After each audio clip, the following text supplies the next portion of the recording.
क्षत्रिय एकता, क्षत्रिय एकता, भारत माता की, भारत माता की।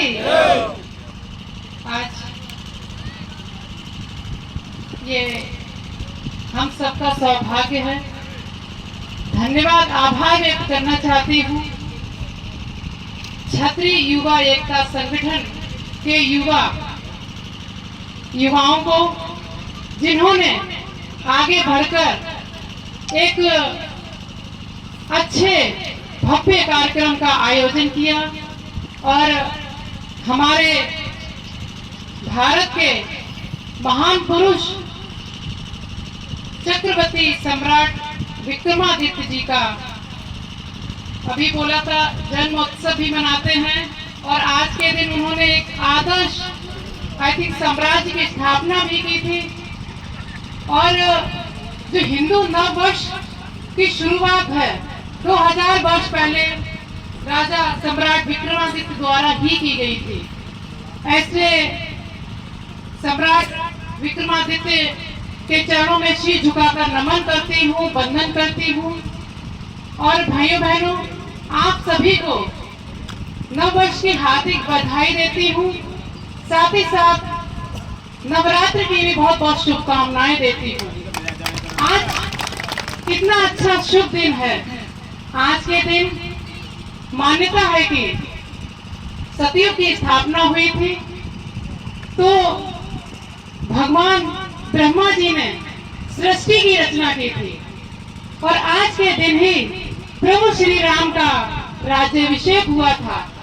और सबसे बड़ी बात है, आज के दिन से हमारा वैज्ञानिक और ज्योतिषी ने जो कैलेंडर बनाया है वो भी आज के दिन से ही इम्प्लीमेंट होता है। उसी के अनुसार हम सभी अपनी अनुष्ठान कराते हैं। हमारे समाज में शादियां होती हैं, जितने भी धार्मिक कार्य होते हैं उसी कैलेंडर के अकॉर्डिंग होते हैं। और सबसे बड़ी बात है, नवरात्र की भी शुरुआत आज से होती है। तो इतने शुभ मुहूर्त, इतने शुभ दिन पर आज इतने अच्छे भव्य आयोजन किया गया है, इसके लिए मैं धन्यवाद देती हूँ युवाओं को और आशा करती हूँ कि आप सब देश की नींव हैं और इसी तरह से परिवार, समाज और राष्ट्र के निर्माण में अपना महत्वपूर्ण योगदान देते रहें। भाइयों बहनों, महाराजा सम्राट विक्रमादित्य के बारे में बहुत कुछ आपने सुना, बहुत कुछ मुझे भी सुनने में आया, क्योंकि यहाँ पर मंच पर एक से एक विद्वान लोग बैठे हैं, मेरे मार्गदर्शक बैठे हैं। इन सभी मंचासीन अतिथि गणों का मैं शीश झुकाकर वंदन करती हूँ, अभिनंदन करती हूँ और आप सबका धन्यवाद देती हूँ कि राजस्थान की इस पवित्र पुण्य भूमि, जिसने हमेशा एक राणा सांगा जैसे, महाराणा प्रताप, राणा उदय सिंह, तो सूरजमल, ऐसे काफी महापुरुष पराक्रमी वीर योद्धाओं को जन्म दिया है, जिन्होंने मातृभूमि की रक्षा के लिए अपने सर्वस्व न्यौछावर किया, लेकिन कभी हार नहीं मानी। भाइयों बहनों, देखा जाए हमारे भारत का 7000 वर्ष पुराना इतिहास है। इस 7000 वर्ष पुराने इतिहास में अगर हम 1000 वर्ष को हटा दें तो हमारे क्षत्रियों का इसमें इतना योगदान है। अगर क्षत्रियों के योगदान को हटा दें तो भारत के हमारे पुराने इतिहास में कोरे पन्नों के अलावा कुछ नहीं रह जाएगा, ऐसा मैं विश्वास के साथ कह सकती हूँ। ये राणा सांगा जी और इनके जैसे सैकड़ों महापुरुष, जिनकी कुर्बानियों की बदौलत आज हम इस जमीन पर खड़े हैं। आज हम कह सकते हैं गर्व से कि आज हम स्वतंत्र लोकतांत्रिक देश के नागरिक हैं, वरना हम ऐसे ही गुलामी में जी रहे होते और गुलामी की जंजीरों में जकड़े होते। तो हमें धन्यवाद देना चाहिए ऐसे महापुरुषों को।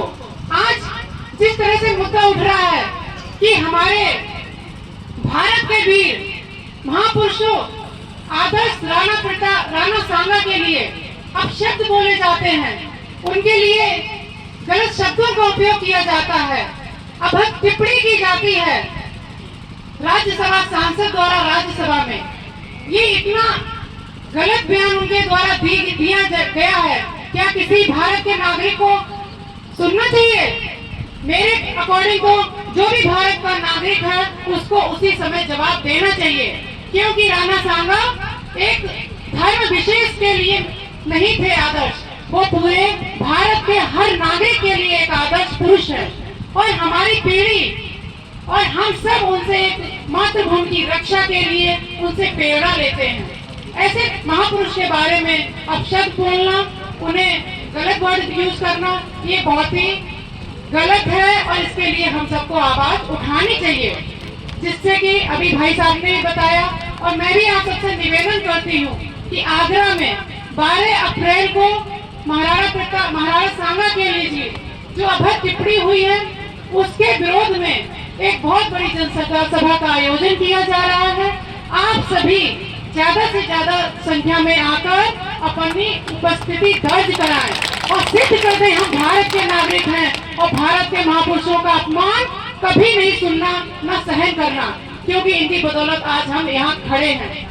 इसी तरह से इससे ये आपको निवेदन करती हूँ और साथ ही साथ आज इस शुभ अवसर पर आप सबसे यही बोलती हूँ कि भाइयों बहनों हमेशा ध्यान रखिएगा कि अब पहले तीर तलवार चलाकर आगे बढ़ते थे, लेकिन मैं अपने युवा भाइयों से निवेदन करना चाहती हूँ कि आज जमाना तीर और तलवार चलाने का नहीं है, बल्कि अपने नेतृत्व को गुणों को विकसित कर शिक्षित होके संगठित होके अपने आप को स्थापित करके सबको साथ लेके आगे बढ़ना है और एक अच्छे परिवार समाज एक राष्ट्र का निर्माण करने में अपना महत्वपूर्ण योगदान देना है। और हमेशा याद रखिएगा कभी भी जोश में अपने होश के साथ कभी कभी हम अपना होश खो देते हैं, तो उसको नहीं खोना है।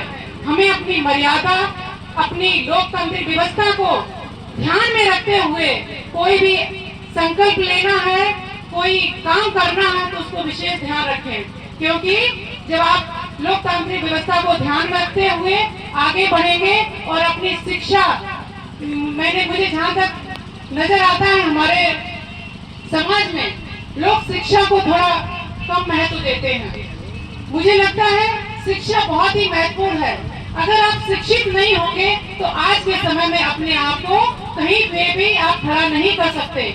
आप जब तक संगठित नहीं होंगे आप कुछ नहीं कर सकते। इसीलिए पहले अपने आप को पूर्ण रूप से शिक्षित करो, अपने समाज के लोगों को एकत्रित करो, उन्हें शिक्षित करो और फिर आगे बढ़ें और इसी तरह से अच्छे राष्ट्र के निर्माण में अपना योगदान दें। जिस तरह से एक बात और मैं बताना चाहती हूँ भाइयों बहनों, आप सब इतिहास उठा के देखिए, जब जब विदेशी आक्रांताओं ने भारत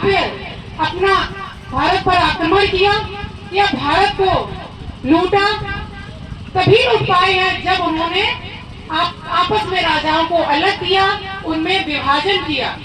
कितने भी बाहर से मुगल आए, उन्होंने राजाओं की आपस में लड़ाई कराई, उसके बाद ही उन्होंने शासन कर पाए। अंग्रेज भी आए, ब्रिटिश भी आए, तो उन्होंने आपस में पहले सबको बांटा और फिर काटा। इसीलिए विशेष रूप से ध्यान रखना है, हम लोगों को एक रहना है, नेक रहना है और जो हमारे प्रधानमंत्री जी का एक विजन है कि 2047 तक भारत को विश्व गुरु बनाना है, उसको हम ध्यान में रखते हुए अपने राष्ट्र के लिए एक श्रेष्ठ सशक्त भारत के निर्माण के लिए हमें कार्य करना है। और जब आप सब संगठित होकर कार्य करेंगे, आगे बढ़ेंगे, तभी एक अच्छे विश्व का, अच्छे भारत का निर्माण हो पाएगा। ऐसा मैं आप सबसे निवेदन करती हूँ। और आज मुझे यहाँ पर अपना प्यार सम्मान मान देने के लिए अपने युवा भाइयों को और बुजुर्गों को मैं बहुत दिल की गहराइयों से आभार व्यक्त करती हूँ, धन्यवाद देती हूँ। माता रानी से प्रार्थना करती हूँ हमेशा हम सब पर अपना आशीर्वाद बनाए रखें, जिससे हम मेहनत लगन ईमानदारी से समाज परिवार और राष्ट्र की सेवा करते हुए अपने जीवन में इसी तरह आगे बढ़ते रहें। आप सबका बहुत बहुत धन्यवाद, बहुत बहुत आभार।